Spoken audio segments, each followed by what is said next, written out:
Welcome to the Strategy with Jason podcast. Tune in for everything you need to know to stay in the know regarding the automotive industry. Here's your host, Jason Harris. Hey, what's going on, Podcast Nation? It is Jason Harris here, and thank you for joining me another episode of The Drive, Las Vegas edition. Today I have a very special guest with me. I have the one, the only, the so-famous Denise Chudy. What's up? Hi, everyone. Good to see you. Good to see you. Good to be in this beautiful car on this beautiful day. Yeah, we're going to go have some fun. Yep. Try not to run anybody over, right? We're going to try not to do. Hey, for everybody out there that's watching and listening right now, maybe don't know kind of who you are or kind of what your background is, I always think it's fun to start off these podcasts with a little origin story, because I'm always super fascinated to find out how people get started in this crazy little world we call the automotive industry. Great. Well, I think my journey would start talking about digital when it came to be in the mid to late 90s. I was always a marketing advertising person, and I was working at Viacom. We had cool brands, MTV, Nickelodeon, and our division had said, we're not going to head into the internet, especially this, to be exact, they said, pay no attention to the internet. And I thought, I was a young person. It's like I really wanted to, get into marketing in the internet. And so I joined a company called Classified Ventures, and I was working on their real estate properties. And my mentor in life, Mitch Golub, asked me to come over and work at Cars.com. They had just launched. Yeah. And so you and I had talked before. Not many of us really set out to be in automotive, but we stumble our way into it. We do, or it picks us, right? Yes. He asked me to come over, and I started their national sales division and learned a lot from Mitch. We all learned a lot together and started putting on conferences with JD Power and growing it. And I started to get to be known a little bit in the industry. And then I was asked by Google, after 5 years at Cars, asked by Google to head up their first automotive team. So that was at a time when dealers and the automakers weren't buying into search. They didn't think people searched for a car online. Yeah. They thought, somebody might search for a vacation, but they're not going to search for a new car on Google. And there had been, Yahoo and others that tried search for automotive, and it just didn't work well. So came into Google, and I was there for 8.5 years working on automotive and then their consumer packaged goods team. After that, I had some unfinished business, I think, and things I wanted to do. So I was one of the original members of the Lot Links team, so really helped innovate there and worked there for a number of years. And now, all these years later, I'm at Friendemic, and they're a little over a year and a half working on the reputation side, and certainly helping dealers with their Google My Business strategies. And there's a lot going on around that, right? There sure is. So and a lot of value. Cool. Well, I know we got a few subjects we want to touch on today. Google My Business is kind of one. Yeah. But the first one I want to talk about, because it's really kind of a specialty of your company right now, is just kind of reputation trends. Yes. And it's like, as an industry, I gotta be honest with you, like reputation management and like reputation, unfortunately for a lot of us in the industry, is something that our OEM forces us to do. Right. And it's just like, I do think it's a little crazy that as like an OEM will come back and say, we mandate you to maintain a 4-point blah, blah, blah, blah. Right. But that is just the crap that as dealers we just have to deal with sometimes. But there are ways to make it easier. There are ways to communicate, and you guys got some really cool tech that supports that process. But when you think of just kind of overall reputation trends, what do you think? Yeah, I'd say first and foremost, for me, what I love about reputation, it's a direct response with the consumer. The consumer is giving you raw feedback, not in a form of what did you think of X, Y, and Z, and if you had a scale of 1 to 10 on service versus cleanliness, there aren't all those pre-filled out questions for the consumer. So the consumer is coming at it from their point of view, their experience. And so for me, I've really been passionate about how do we help dealers and OEMs get closer to what the consumer feels and thinks and believes. Yeah. When it comes to trends right now, it's really fascinating to us. When we look at historicals, dealers are in large getting better reviews than they've ever received in the history of reputation management. Sure. So we did a blog on this a couple months ago, maybe it's probably like Q4, where we showed through the years that consumers are giving dealers more favorable star ratings. So I think the training that the dealers are doing and the acknowledgement that consumers sometimes are in charge and they are, they have the ability and the desire to tell their story of your dealership, I think that's resonating, and I'm very pleased with our industry for responding more. When it comes to what consumers think right now, when we look at the macro trends, absolutely the inventory part is becoming sensitive. Yeah, it's frustrating for us and the customer. Exactly, yeah. And particularly the price part, right? Oh, yeah, don't get me started on How that. do you explain that to consumers that... Yeah, I'm not favorable against that strategy. I'm really not. And in fact, actually, I'm in an argument right now with the dealership on a couple clients actually with that. They're marking up their inventory $5,000, $10,000, $15,000, and I'm like, because they can, doesn't necessarily mean we should. Right. But it is a hard one for me because the marketing side of me goes, yeah, no. But then, the operation side of the dealer principal that I was goes, well, but look, I mean, we're in this for the long haul. Right. This is a marathon, not a sprint. And when you start doing things like that, I think you're forgetting the fact that, we sell cars so that we can service them. Yes. And, congratulations, you sold one car, but what about the next 3 or 4 purchases that are going to happen over the course of years? Yes. So we're starting to see that conversation tease out, exactly as you said, where the consumer is feeling maybe a little taken advantage of or questioning why. So our advice to dealers is to make sure, authentically when you're talking to a consumer and you sense that, how do you talk them through the scenario and the reality, right? Yep. How do you also, make sure those are the people. If you have an app like ours where you ask them for a review, those are the people you really want to ask for a review, because you want to make sure that not only the people who love your dealership gives glowing reviews, but you have the opportunity for people to voice their concerns, maybe privately to you, versus leaving and feeling like, well, I wasn't heard, right? Well, and actually I think that's a really good point. I mean, when I think about, reputation management and, it's a process more so than it is a widget. And I find sometimes in our industry that we are so quick to find that quick diet pill. Yeah. Like, can I just hit the proverbial easy button somewhere? And like the best dealerships out there, I mean, that's one advantage you've seen over the last 18 to 20 months. That cream is really rising to the top. Mm-hmm. So we've seen who the real operators are in this game, and which ones may have just been there because they were there. But they have a process in place. Yes. And I find too often we don't do that. What are some of the best processes you've seen put in place? Yeah, so, am I allowed to mention some of our customers? Yeah, absolutely. Okay, so I think of the best process people, the Penske's, right? They have a lot of stores, but yet they have trained in the process. So they'll have their sales consultants actually use the app at the point of sale, right? Whether at the front of the dealership or the back of the dealership, and ask for the review. That's a stellar process, right? And again, you're inviting somebody in. They feel like this is a dealership that wants to hear from me and listen to me. I think, I've long said in the industry, somebody like Danny Hart at Pohanka, you want to talk about process people, she's fantastic at making sure there's training and there's buy-in across the dealerships.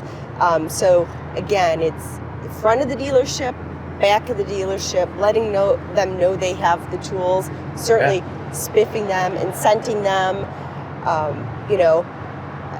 We always talk about inspect what you expect, right? Yeah.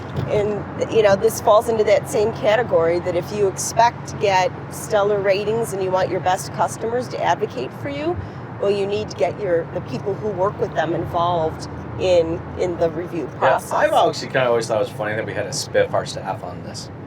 Now, I understand that sometimes that's maybe just a quick operational win, but I also know that you do the work, right? You're the one that's out there. I was visiting a dealership. It's got a high score as far as their reputation goes, right? And they're not spiffing anybody. But I start reading through all these reviews, and I'm telling you, 80% of them name the same lady in every single one. And I'm just going, I got a gut feeling about this one. Yep. Sure enough, I show up to the dealership, I go to talk to her, and she's the only one that's consistently executing it, but she's the one that's reaping the rewards of that. I mean, I'm like, I love you for that. That's awesome, right? All the other guys are kind of complaining about what's going on, and she's the one that people are really walking into. Is Jill here today? Can I talk to Jill? Have you spoken with her? No, I want to work with her. Spot on. We just saw that on a dealership we were talking to yesterday, one of our customers, and we were looking through all their service reviews, and this gentleman named Mike, time after time. Mike's the guy. Yep. I've been seeing him for a couple years. He takes care of me. It's great. You're exactly right. Those people get acknowledged. They do. So I think it's cool that you have to Spiff to kind of kick it off, but I actually think that, look, as a salesperson or even as a service advisor, that's just my responsibility. I mean, the tools that are available to us today to create our own brand and our own network, it's so bloody easy. You just got to take the extra 3.5 minutes. Yeah, probably not everybody's like you though, where they want to be their personal best every day, right? That's probably true. So I think that all bags of tricks are needed in order to get the dealership personnel to understand and focus. You've seen some great processes. You've seen some bad processes. Yep. You've seen dealership struggles with the full buy-in. Yep. Let's talk a little bit about the buy-in, because I think that's a great topic. What have you seen as far as kind of best practices in getting your dealership to buy into reputation management and trends? I think it's the DNA of the dealership. If it's a dealership that's like, this is how we do business, and they instill that, and that's, comes from the general manager and the GSM, and again, this is how we do business, and get people excited about, I always use the pretend example of Denise's Dodge, right? If I had owned Denise's Dodge, it'll all be about how do we do business? How do we want consumers to see us? Now, there are many dealerships that are going through, buy sells or maybe change of management, so you lose that. Yeah. So the backfall for that strategy is always have that integration into your DMS. So you just let the automated review invitations go out, so you still keep the lifeblood of that feedback coming, right? And so, Well, I like the automated ones because it's a great backup. Yeah. There's just an impact about actually having a conversation around it, right? Yep. Because it generates an opportunity to identify issues way before they really become an issue. You got that right. One of our customers that we were meeting with today for lunch was telling us how they enjoy the process because they now know what they need to fix before the OEM survey goes out, right? So she said, you always give me a jump start so that I can make sure I remedy an issue before, it's on the survey that, the OEM looks at. So, well, when I was a dealer principal, I love reading the reviews because it gave me, a pulse. Yeah. It's kind of a pulse on just, that new process that we created, or the new way that we're now entering the phone, or the new way that we're transferring calls, or any of that stuff. Yeah. Like, is anybody saying anything? Oh crap, we got a review. I was on hold for 4.5 minutes. Damn it. Yeah. What went wrong there? Yeah.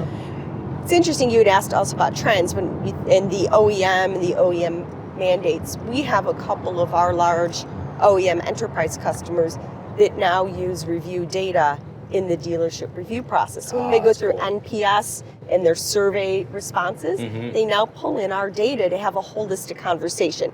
And it's in the frame of, here are the people that we asked how they felt.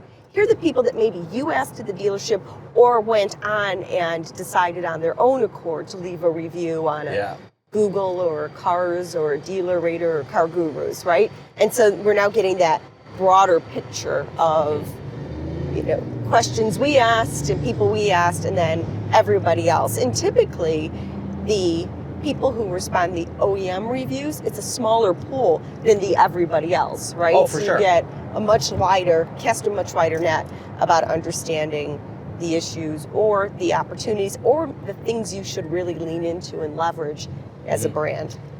Well, speaking of, kind of brand and opportunities, I want to kind of circle back around, because we did start talking a little bit about GMBs. Yes. And it still blows my mind for being totally free. Yes. And having such a monstrous impact on your business, how many, just the sheer lack of GMB strategies that are out there. It doesn't surprise you? I mean, you're not paying for this. It does. It's the new SEO. Right? SEO used to be so difficult. Like you had to understand some coding and you had to be, a little nerdy and technical. Yep. Now Google has made it relatively easy. Get a listing, give it the right information, get some reviews, because Google uses that as content now to understand what searches the dealership should be on. Post some pictures.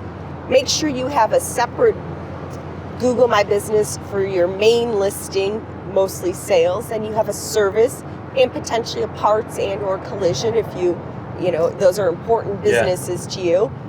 And good things happen when you, again, take a very simplistic, I'm going to have the listings for my different departments. I'm going to make sure I get reviews for the different departments. I'm going to make sure I have photos for the different departments with that product photos of the different departments. And then Google starts recognizing you and understanding where you belong in the local space. Yeah, because we really do operate 3 to 4 different businesses underneath one roof, and it's nice that Google is finally acknowledging that, because for the longest time you couldn't. I mean, I remember at one point, we take the address and we put an A in front of it or a B in front of it, just so we can kind of find a workaround of the system so that we could have one just for service. And then eventually Google comes out and goes, no, all right, we'll give you guys one. Okay, that only took you 10 years. Funny. But I think that dealers out there, I think actually a lot of them are not even aware that you can have multiple ones. I think that's one. And then B, I don't think they necessarily even understand the importance behind it, because you see very little time put into it. I mean, when you guys talk about GMBs to dealers, I mean, what kind of stats or impact, or strategies are you giving them? I think I like to start with, back to your point about the consumer, that automotive is the second largest category of searches for the local shopper, just behind hotels. Yeah. So, and we're talking about car dealer searches. Yeah. So your point about those separate listings, and it took Google 10 years, they saw the data as it was climbing and how people were using their tools to find their local dealers at a higher clip than other industries. And so they started to tailor to us. So we like to start there and explain to dealers that that's where the consumer is now. We all talk in this industry about meeting the consumer where they're at. What we like to do is indeed have at least 2 separate listings, your main sales listing and your service listing. And our data shows that when you separate those 2 out and you build them 2 distinct businesses, as you said, they're different businesses, you build them out and pay some attention to them, you show up on more searches and you show up on more category searches. Yeah, Google rewards you for putting the time into it. Yeah, you got that right. I mean, way more than, we still talk about SEO today, and the game hasn't changed too much. It's a build it and they will come scenario. Yeah. But, I mean, with Google My Business, we're not talking months. Right. Like, you can literally see differences in days. Yes.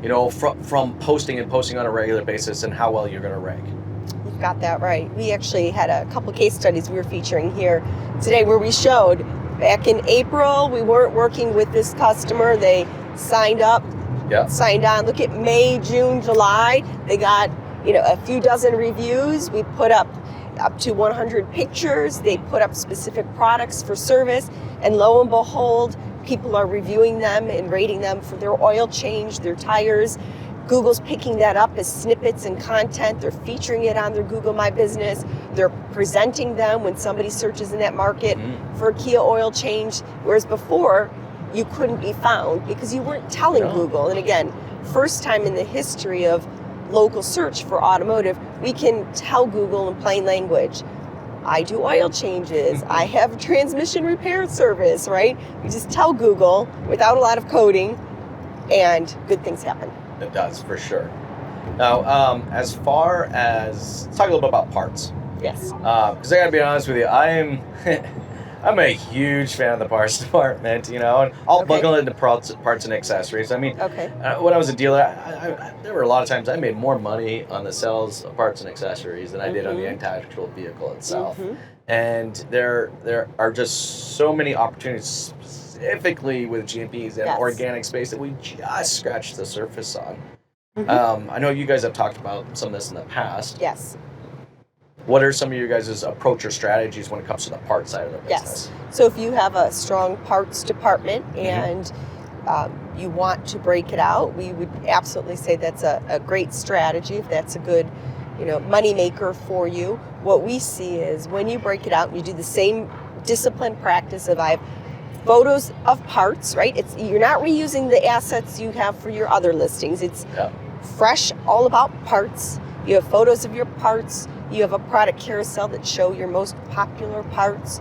You have a deep link directly to the parts section of your website. Don't send them to your homepage and get people lost. You directly send them to that part of your website. If you have a unique phone number for the parts department, you feature that and you build that up. What we see is not only are the people who normally buy from you surprised and delighted because you've made it so easy for them to find you and taken the friction out of going through the front of the dealership, maybe getting hung up on, landing in somebody's voicemail. You're giving them that direct channel to you, the parts department. I don't want to talk to sales. I already bought my car. Sure. I'm all about parts in my mindset now. So again, meeting that consumer where their mindset is. And then what we see is not only are you appearing on more searches, but our customers tell us they're getting more customers out of their primary marketing area. So all of a sudden you become an e-commerce parts department, right? Mm-hmm. You move beyond just my primary marketing area and into people in other areas. Well, and I mean, I have some dealerships right now that have gone through this process, and just by simple phone tracking and just looking at just over the cell counter sales, I mean, we've seen 20, 30, 40% increase in just over the counter sales, and we're not talking about a whole heck of a lot of time. But I hate when dealerships will use that excuse of like, oh, I don't have the time. Mm-hmm. It's like, well. So the dealerships that may be out there watching and listening right now, can you kind of give them maybe kind of some insight of really what investment we're talking about as far as time goes? 3 hours. You can set up a GMB in 3 hours. And I usually start a lot of my discussions with the dealer about that. Like you can find 3 hours this month to set it up. Now the difficult part comes when you're working with Google and getting them to, verify your listing and nest it. Like that is the difficult part. But for you as a dealer, setting it up, getting the right pictures, getting the right descriptions, and making sure the links all go to the right department. 3 hours. Yep. Right? That's it. It really is that simple. You can literally see 20, 30, 40% increases in over-the-counter sales just because you're telling Google that you are in this business, you do this stuff, all right? And if someone's actually looking for it, you're an option, One of the other things that we really like about dealers who set up different departments on the GMB side is when you as a dealer start putting content out there and securing reviews specific for that department, consumers start to lean in more. I showed this example of the Sarah Collision Center in Brighton, Michigan. They have a separate Google My Business listing for collision, and they have some of their consumers actually upload pictures, right? Like, here was my car before and afters. Look how great it looks. Those are the best. Right? And there was one woman who uploaded a review, and she actually took a picture of how to get to the dealership and drew on the picture a red arrow, because like most collision centers, it's in an industrial park, hard to find. Yep. So here she is helping the dealer out to help its customers find them better, right? So again, once you start opening the conversation, most people are good-hearted, have good intentions, and want to help you as a business. And collision is literally the best, because who doesn't take a picture of the before? Right. And who loves taking pictures of the after? Can you believe it looked like this, and this is now what it looks like? Right. It is. You know what? And the things we're talking about, we're not talking about a monster investment in money or in time, but enough time where you need to put the process in place so it is consistently executed all the time. You're right. And if you can't do it, there are plenty of agencies that can help you. We're a software company that helps dealers in this, constantly, because it is, the review piece of it is such a critical component. And again, that's Google is reading those reviews to determine what searches you should belong on. So we definitely are a partner, and we partner with other agencies, and we'll even train a dealership if they want to do it. Just, it's not that expensive. And you mentioned before the value you get from it. The value you get from it's huge. Well, you know what, Denise, we've covered some really great topics. We're getting towards the tail end of the podcast, and Okay. but for everybody out there that's watching and listening right now, and maybe would like to connect with you, learn a little bit more about the company, or even continue to just have some of the conversation around the talking points that we've discussed today, what is the best way to connect with you? Sure. Feel free to email me, Denise@Friendemic.com. It's Awesome. that easy. Thanks, Yes. Denise. I really appreciate it. Thank you very much. This I was a really lot of appreciate fun. it. This is a great way to spend an It afternoon. is, right? It's fun.